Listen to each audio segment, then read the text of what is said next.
my problem with why this thing keeps cutting out. The matrix keeps coming out. Yeah. I think it's a process. I think it's a processor problem, honestly. It could be. Yeah. Here we go. 5, 4, 3, 2. Student report, week number 11. The man Kyle F. Nash. Sir, how you doing? How's your weekend? Good to be aboard.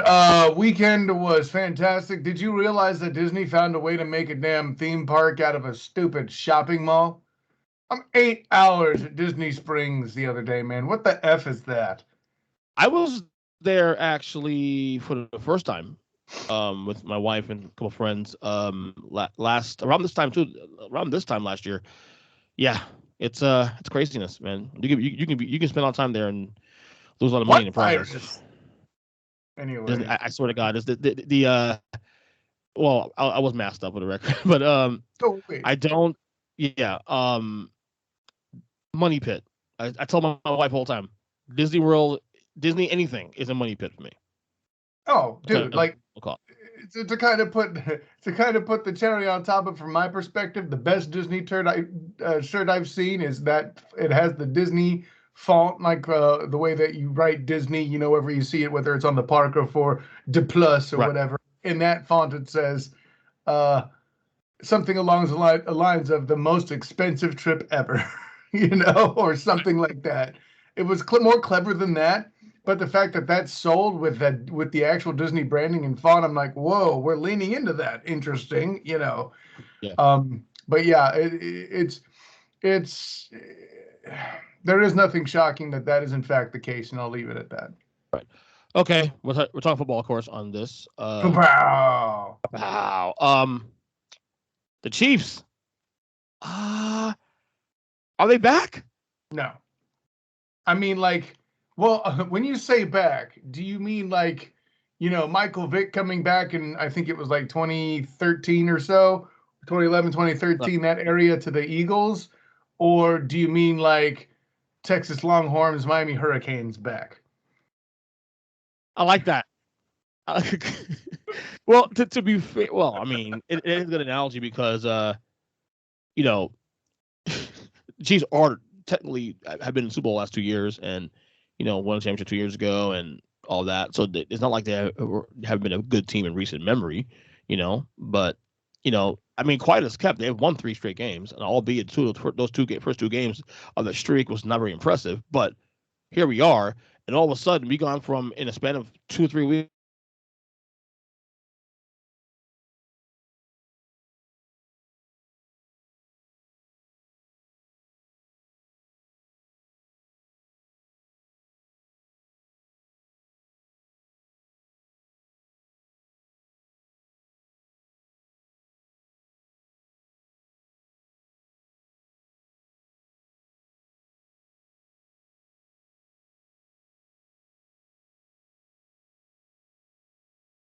was that on purpose?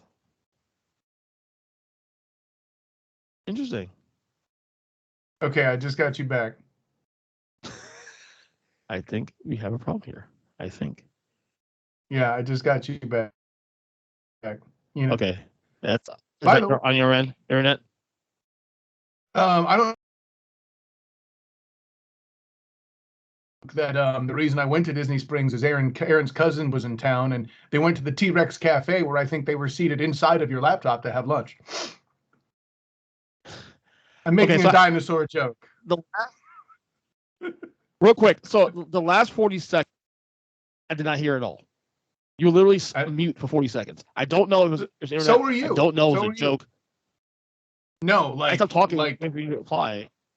No, it's Spectrum. You hadn't had a chance to say anything dumb yet, so you know it wasn't that. That's right. So what was the last thing you heard? The Chiefs? And me saying that the AFC West has gone kind of weird the last couple of weeks? Yeah, and well, like for me, the biggest telltale kind of sign thing that this is a more impressive win than the other wins is that it was that divisional game, right? And see, the tough part really is wasn't it just this time 2 weeks ago, EJ Christian, that we were talking about Derek Carr being the quarterback that's playing the best in the NFL, right? or at least in the division. I don't know if we said the whole NFL, but the punchline being, all of a sudden you have what I like to call a dyslexia game where the numbers flip flop in the score, and that's, man, listen, to be in the business of betting and prediction, to be a degenerate like you and you are with Zach and some of the people to bet these games, man, I'll tell you what, I could say whatever I want. Y'all fools are braver than me to be doing that ish right now in this environment. And I'll leave it at that. Well, and look at our locks. Obviously we're going to do our playoff locks right now as we enter week 11. But I'll be honest with you, man. I think this is something. I mean, Casey obviously has tough games. Look, I'm not ready to put him as a Super Bowl contender right now, just based on just what we saw this week. I need to see more. God. But I will say that, and I know you and I and Jim had this conversation. I opened my morning yesterday having this conversation with you and Jim before I went to work yesterday over breakfast. Okay, and you guys gave me shit. The Chiefs are back. Now, as you deserve. Initially, when I said the Chiefs are back on social media, it was a trolling thing. I was trolling mainly Jim because Jim is the one that's like, why the fuck he's got so many power rankings? You know what I mean? So I did try to throw the jab. Convenient enough, this week the Chiefs play who? The Dallas Cowboys. His Dallas Cowboys. So if the Chiefs win against a team that I believe is a Super contender and right now number 2 on my power rankings, for the record. Oh, you're still singing that Dallas Cowboys to the Super Bowl song, are you? That's cute. Oh yeah, they're in that tier. If they beat the Dallas Cowboys now this week, that's not 4 wins in a row. That's 2 wins against 2 quality teams. We have a conversation here about the Chiefs in the Super Bowl. At least being that ilk, anyway. And remind me, what's the quality win that I'm supposed to be impressed about from the Dallas Cowboys? Again, their biggest performance is a moral victory in week 1 against the Bucs, right? Like, what have the Cowboys done? Right.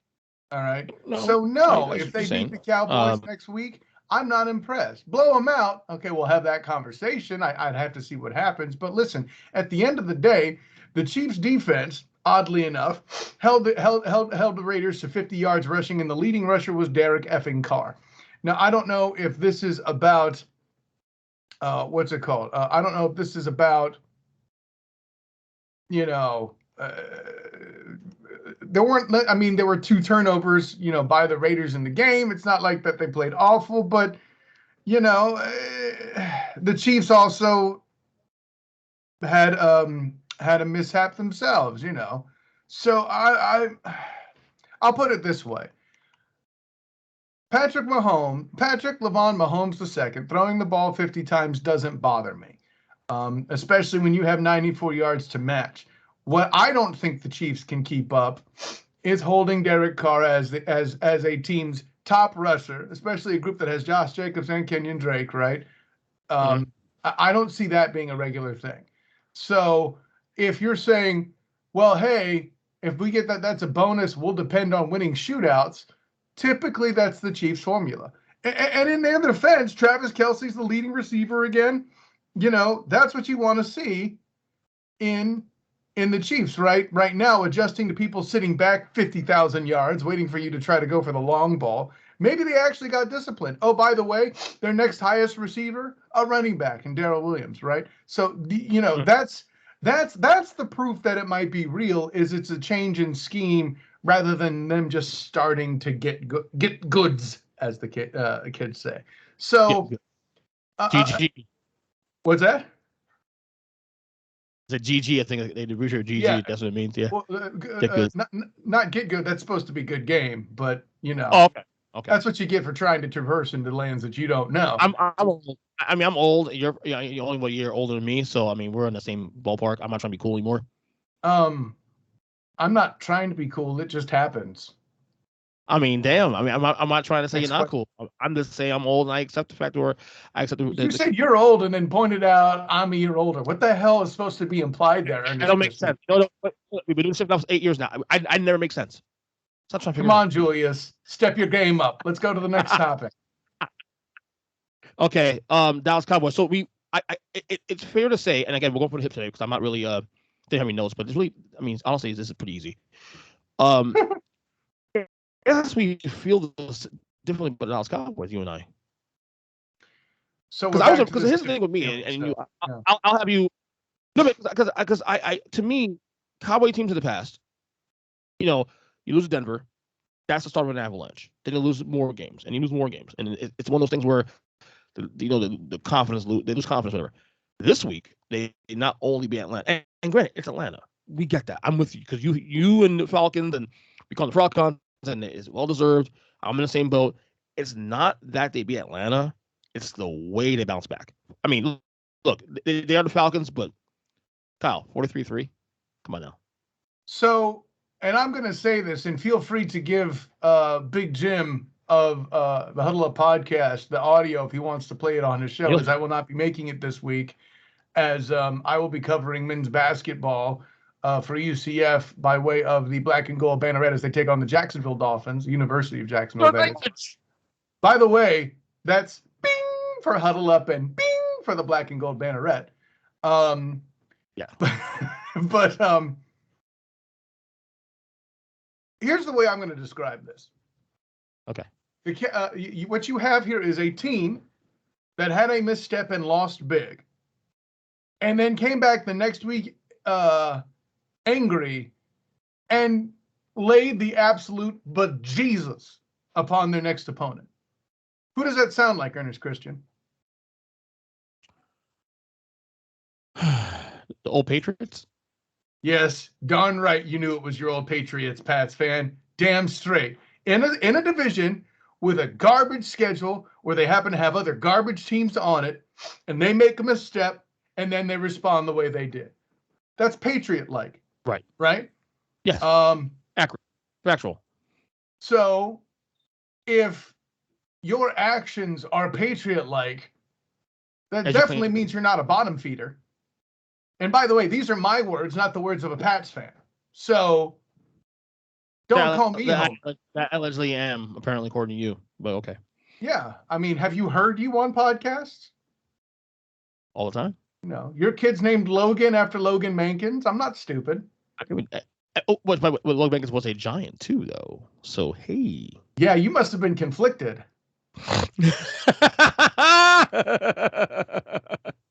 I hate you. See, and here's the part where I get really mean. The whole reason you decided to do video stuff here on the Earnestly Speaking podcast is so people could see your teeth and know for a fact you were a Giants fan because how you resemble Strahan. Correct.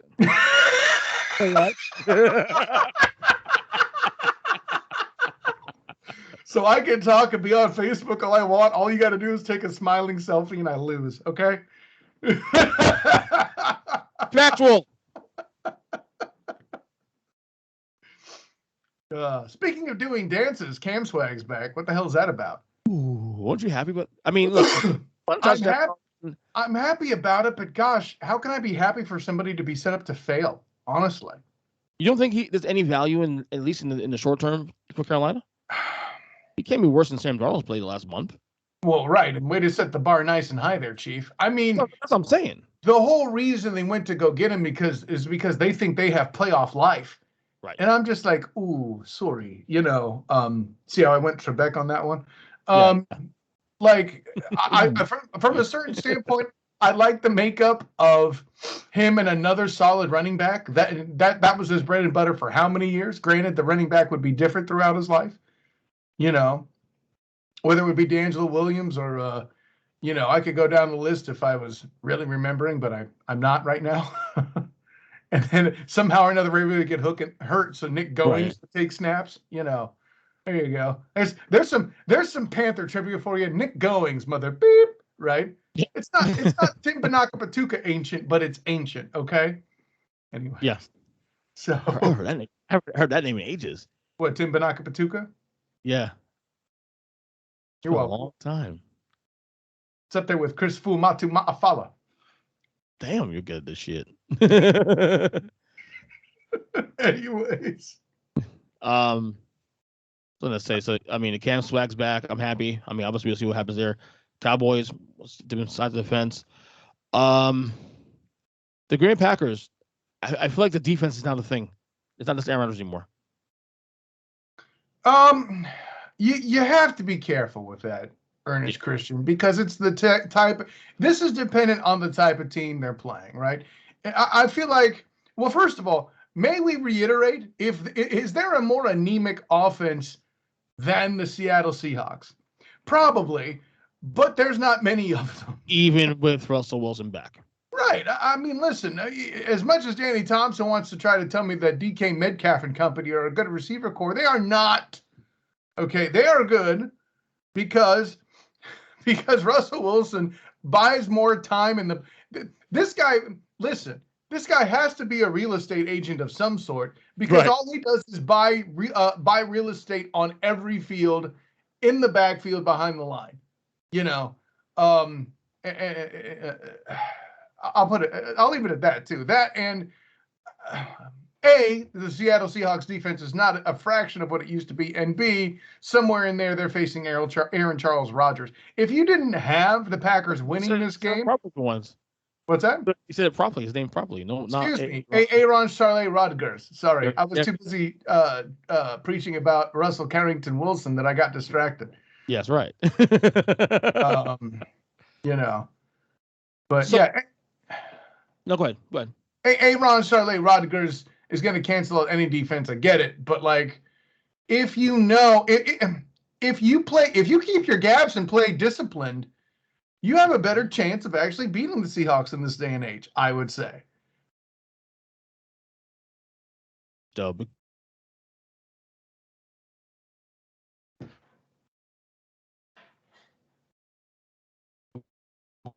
Goals pile up now with the Seahawks at 3-6 now, and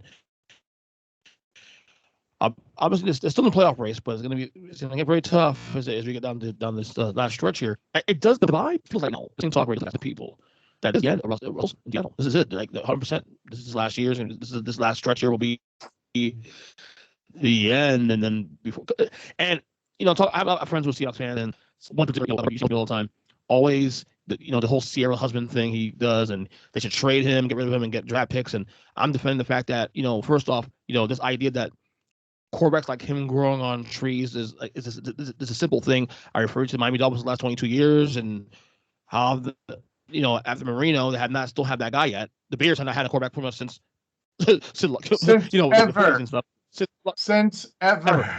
Right. So like this idea that we're going to get a draft pick and then we're going to get a good quarterback and he'll replace Russell Wilson, when in fact, number one, there is no really great quarterbacks in the draft this year, at least on paper, and I don't know, like, do Seahawks? I feel like Seahawks fans have been a little entitled these days. They've been so good the last 10 years now that they've kind of forgotten who they were prior to Russell Wilson and then Agent Boom. Yeah, I think that's dead on accurate.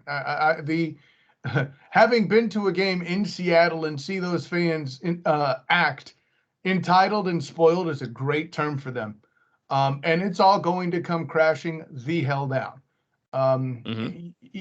unless, I'll put it this way, I've seen your guy on Facebook talk about trading Russell Wilson, and at some point, people just have such a low intelligence level, I don't engage. And this guy is one example. Hashtag I said it. However, they are right to part ways with somebody in that team, and his name is Pete Carroll. Okay? Agreed. Now, to his credit, though, he has said all three should go. Schneider, Carroll, and Russell Wilson. I'm like, Carroll, I agree with. Schneider, we have a conversation, but Russell Wilson, like, no. I mean, come on. Pop quiz. We'll leave out the part of how many MVP awards he's been robbed of. Hashtag 2017, 2019. But is Russell Carrington Wilson a Hall of Famer today? Note, I did not say first ballot. I said Hall of Famer. Yes, he is. And you want to ship him. You're an idiot. Okay? Not you, Ernest Christian, but anybody who does. Right. Pete Carroll. Excuse me, Pete Carroll, who I've been talking about as having a history of horrible clock management since the days where I was still writing, for the outlet that Jim currently does his podcast Huddle Up with, has has been not good, in coaching situations and play calling situations. And what has he done? The whole reason he's there in the first place was to escape USC. Okay, fine, but I'm just taking shots at this point. But my thing is, what has been explosive about the Seahawks offense at all since Marshawn Lynch retired? Every now and again, you get something from DK Metcalf, and I'll grant you, you have a very fast set of receivers there, but Tyler Lockett, Here's the thing also, too. I think a broader is a death. Is a death knell. You're saying it's a lack of depth. Basketball, it applies. In other words, what I'm saying is like Russell Wilson, there's certain, and you know this theory. I've had this theory for a long time now. I mean, we said it all the time. There's certain quarterbacks that are worth 8 to 10 wins alone, just by being on your team. He's that good. He's worth 8 to 10 wins. He gets you in the conversation of being in the playoff team. Now, whether or not you get further than that is how the other teams surround you. But having an elite quarterback, Aaron Rodgers, Tom Brady, Russell Wilson, you name it, Patrick Mahomes, guarantees you 8 to 10 wins a year, no matter how bad your defense is, just because of how good that quarterback is. Okay, you move that guy off your team, you are now back in the cellar. Okay, so my larger point is this, though. Mediocrity in NFL, because the way the NFL is with all the breaks you can get and draft picks and all that, you're always 1 year away. Why would you get rid of someone? Why? Well, unless you're horrible, unless you're just putrid. Unless you're the Browns. Oh, no, he said it. I did say, yeah, he did say it. No, Russell Wilson put you in, like, I'd rather be a team with an elite quarterback that knows that, you know what, I am always have a chance to compete for a Super Bowl because my quarterback will get me into the tournament. And we'll see, and maybe we get some breaks on the road. There's value in that. Basketball, I get that. If you're the Atlanta Hawks, prior to Trae Young, of course, you win 45 games, but you always out the first round, and there's no wiggle room of that. That's one thing. But in the NFL, there's way more value in being in the conversation, no matter how you slice it. And you remove Russell Wilson off your team, you are no longer relevant again, and not just as a franchise. No one cares. And I think these fans forget the Seattle Seahawks prior to 2011. What were they known for? Being 7-9 and beating the Saints? With Tavares Jackson quarterback. Right. Ryan Bosworth. I mean, seriously, like, what do you have? What do you guys have on your franchise history that makes you think that, we have this rich history that we don't need this guy? Like, really? Are we having this conversation? Jim Zorn? Steve Largent. Yeah. Chris Warren? I mean, come on. Warren Moon. Yeah. On the backside of his career. Correct. That's what I'm saying. This idea that, no big deal, Russell Wilson, top 5 quarterback, no problem, get rid of him. We'll get three first-round picks and be okay. Draft picks are nothing till you know what you have. Stop. Yeah, to your point, where would they target those draft picks precisely? Because exactly.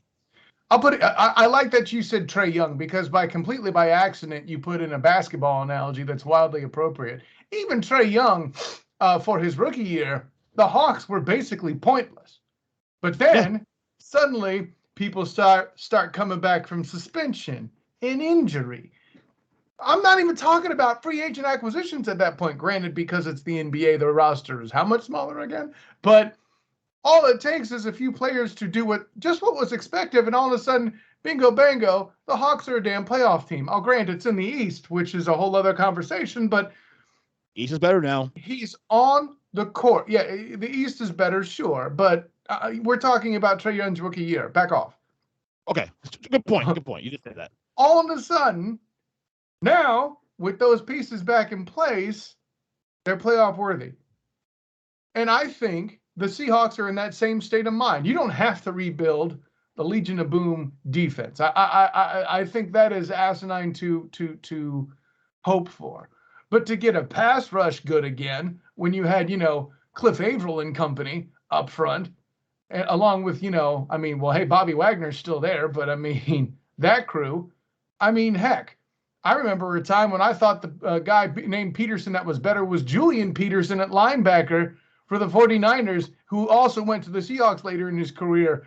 before he got hurt. And then, Tutupu, I forget his first name.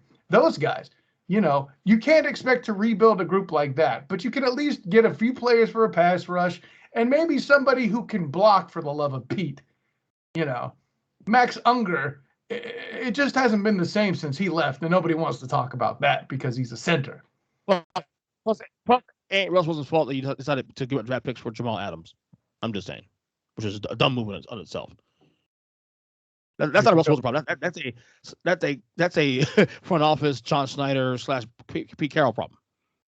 I mean, listen, you got a team like the Texans who are desperate for draft picks, and you can probably get Laramie Tunsil for a steal.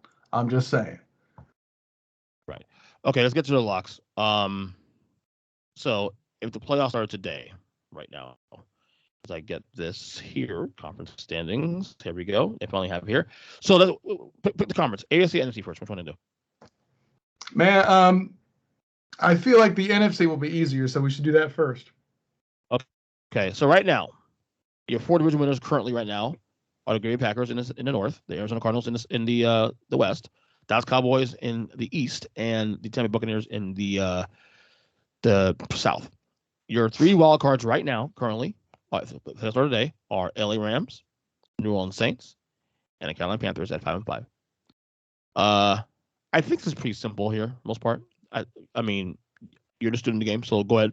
What holds here? What's holding? Well, I mean, as much as people want to doo-doo on the Rams because they made a mistake here or there, I think they and the Cardinals are both locks to make the playoffs. It's a matter of who the division winner is, right? Everybody's cool with that. And I mean, what do you feel good about the 2-win division? I mean, mathematically, I got the Cardinals. I feel like, granted, I know Kyler Murray has dealt with injuries getting nicked up here and there, but I mean, at the day's end, they just got too much in my mind, right? Right. I mean, even without J.J. Watt in the game, their defense is still pretty lethal, Mm-hmm. I have them doing their thing. I can't guarantee that they'll come out against the Dallas Cowboys, who I think are obviously locks, or the Green Bay Packers, who are obviously locks in the standings. I still think today Aaron Charlotte Rodgers has enough to make them the top seed. I think that will happen. Okay. The Bucs have had too many setbacks by their own hand here. I mean, how the hell do you listen? I need some beer because you lost to a Heineke. Okay, that's all I'm saying. That was great. You like that? Anyways, that. So they may actually very well be a 3rd or 4th seed, and thus, in my opinion, take themselves out of true Super Bowl contention because we all know how Tom Brady does on the road in the playoffs. # I said it. You did say it. I love when you do that. I don't know what it is, but that's one of those little drop-ins that makes me smile. Anyways, so yeah, years, but I ain't gonna stop now. Right. So I'm gonna go. Here's what I see. I see Pack, Cards, Cowboys, Bucks as your top 4, right? And we'll leave that at that. What's that? Okay, so basically we have a race to 2 spots here. And I think now, I mean, we were saying this too I'm not even saying that it might still be the same thing if Winston was still alive. Well, not alive, was still healthy. No, he was dead, not dead. Well, let's put the Rams in place at 5, and then the Saints are a strong 6 right now, right? Are you sure they're strong? Because they're 5-4. They're only a game up on 5 teams in the wild card race. They have a quarterback situation going on here. Yeah, that's what I was about to say. Right. Right. I'm not so sold. Good morning. Okay, let me say for the record. I agree with you said that with the locks. I can't lock the Saints because I think, for example, and this may not happen, but the Eagles have been playing some good football. They're tough. They're tough out. Now, really? That's who you lead with? Not the team that just beat the Rams 31-10? Really? I'm getting there. No, it's you and your split tooth hater ass. But we also down on the 49ers again. We also want the Cam Swag too. Also, don't forget that Cam Swag got some love already. Yeah, we gave Cam Swag love earlier, but I'm more just listen. I just asserted you as a Giants fan. Why are you bitching? I know that's true. So let's run down the teams that are competing for those 2 spots. So obviously the Saints and Panthers and Saints are in. Okay. However, The Vikings might have saved their season against the Chargers on Sunday. The Niners might have saved their season by beating the Rams on last night on Monday Night Football. Yeah. The Falcons are, whatever. The frauds.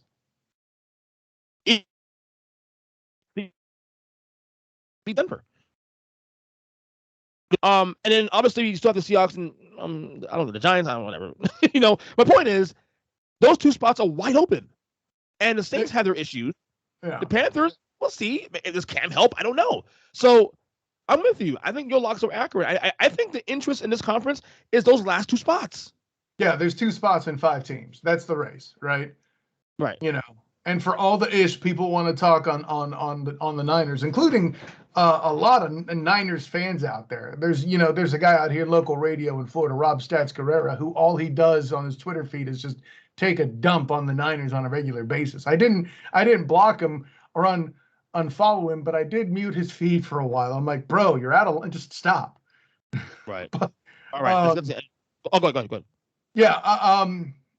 I know. I'll bottom line it there. Like, here's what it is though. Like, you got to analyze what kind of teams are the ones left remaining, right?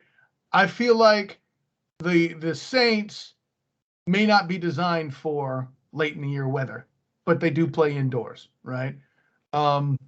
So I don't have their schedule in front of me, but I'll suffice it to say between that and their quarterback situation, Sean Payton will be challenged. If the Saints make the playoffs, I think Payton is in the conversation for Coach of the Year. And the only reason why he won't get it is because your Patriots will make the playoffs and Bill Belichick will steal the award out under from the nose of both the Saints and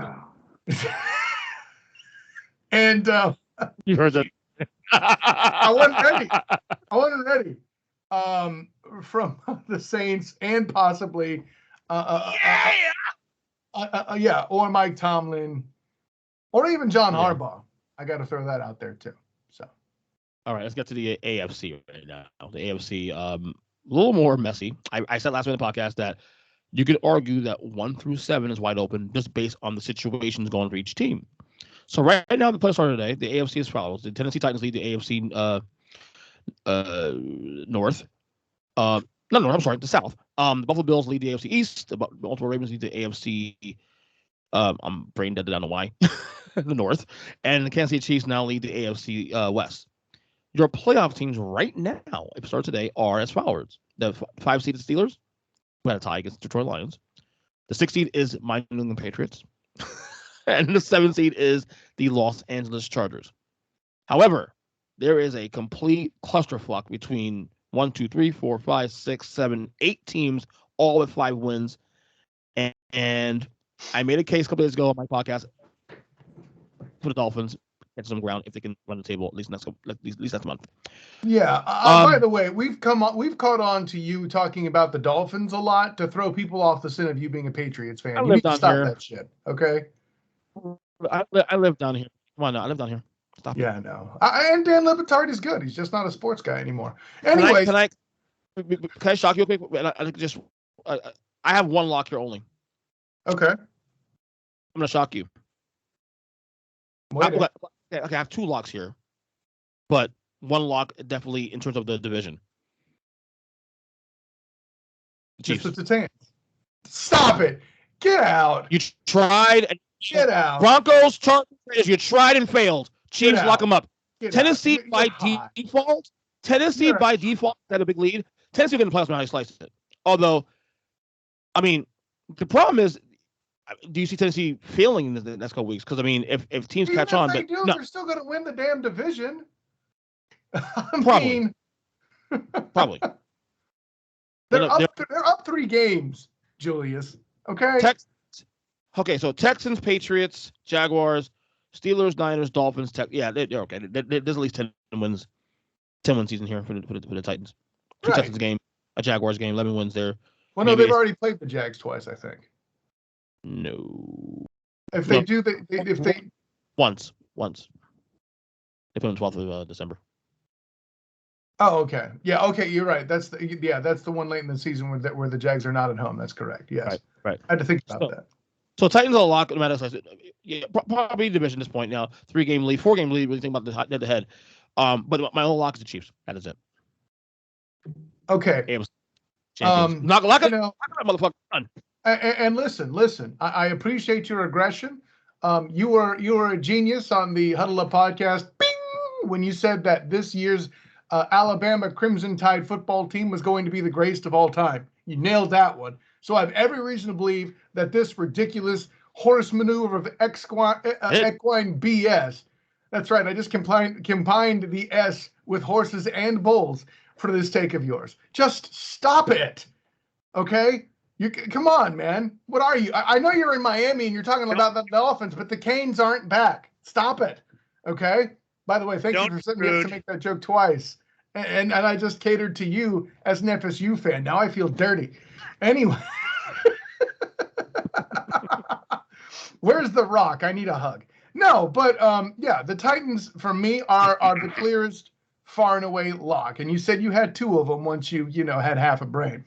I don't blame you for leaving the AFC East wide open. How can I? The Patriots, yeah. The Patriots are 6-4, and we're just 2 weeks removed from the Buffalo Bills losing to the Jacksonville Jaguars 9-6. I was there. And guess what? They still have to play 2 times. Yeah, you're right. Play 2 games ahead of them. So right. Yeah, let's flip. So yeah, even over and above that, that's a thing. The Steelers tying the Lions has actually hurt them a lot more than people were willing to acknowledge, in my opinion. I think the Ravens are a lock. The Browns are landsliding and may take themselves out of the playoffs. The Bengals we're coming slowly back to earth, but are still a good team. And I just can't take the Steelers seriously with all the injuries they have. TJ Watt getting hurt is a bigger deal than anything that's happening on their offense, in my opinion. Right. So, I haven't seen the timetable yet on TJ Watt. That would help my decision here. But no, I'm still calling the Ravens a lock. Is it in part because they were my Super Bowl pick? Yeah. But for me, I have 2 locks. They're just the sane ones. The Ravens, tough loss in Miami last week. I just can't lock them just yet because there's just too much going on in that division. Pittsburgh, Cincinnati, we'll see they turn it around. Bye week, what happens coming out of the bye week. Cleveland is still talented enough to turn things around. Are they though? It's why that if they get in the playoffs, Lamar Jackson Mvp. Do more or less. Do more. I think if the Ravens make the Ravens making the playoffs is not what makes L-Jack the MVP. He's just, by the way, can you dumbass people stop with the Tom Brady MVP bullcrap? This is about the worst take in sport. Okay? Your boy Belichick is just about to get in the playoffs and prove me right yet again that they're about a COVID away from getting in there last year. And now you want to keep floating this Tom Brady narrative. Just stop it. He just lost to a beer. Stop it. All right. So that will do it for this week's student game report. So your lock is the Ravens and Titans. That's it. Yeah. I mean, and while I joke and come at your expense, for the Chiefs pick, man, listen, with the physics, especially in the AFC West, what they are, the Chiefs don't even have the best divisional record right now. And I'm not, and for that reason alone, I can't sign off. But they're their conference record, let's put it this way. If it comes to tiebreakers, they're screwed, Ernest Christian. Okay. But they're 2-4 in the conference. That's a big deal, man. I agree. But in terms of division, though, they're gonna take care of business. They're gonna take care of the Chargers are on the way down. Raiders are in flux. Broncos are come on. They're posers. Who said Broncos? Did you say? You said Broncos. I'm just saying those are the teams in the division. I'm locking them up for the division. That's it. So, all right. Anyway, when you're wrong, you'll have to show your face next time you're at Disney Springs to me. That's the bet you've lost. I always do, buddy. I always do. Anyway, go ahead and promote What do you mean you always do? You always dodge me. What are you talking about? No. I mean, always show my face and don't be rude. Don't be rude. Wrong. You don't be rude. Don't be wrong. Anyways, of course, I'm calling. What's that? That was Russell Westbrook. Oh, bro, what are you talking about, man? Anyway, of all the Rusties, you got to have a soundbite of. It's Westbrook. Whatever. Anyways, of course, I'm Kyle Nash, the Student of the Game. You can find me on Twitter at the SOTG. Find me on Instagram as the same, the SOTG. Check out my Facebook as the Student of the Game. Look out for my work on the Black and Gold banneret covering UCF basketball, men's and women's, of course. Check out my work with the 3-point conversion covering the Jacksonville Jaguars and UCF football. And then also my work with my good friend Demosthenes Euclid. Demosthenes. You like Demosthenes? Demosthenes. Did you check out the National Lampoon's Vacation vid? Not yet. I will tonight though. Step your damn game up because what I can't tell you. I have my outside doing huddle up tonight. My schedule's clear. So. Well, and I know it's a little bit of a delay for you because it's a video and not a podcast. So, but also soon we have recorded the Christmas Vacation episode as well. Student of the Game says check it out. Of course, my work as well with oldschool101.com's A7BN Sports and the Captain and Company morning show with my friend Captain Chris Hill. Good times all the way around then. Ernest Christian, I'm glad you behaved for most of class today. But until next time, everyone, class dismissed.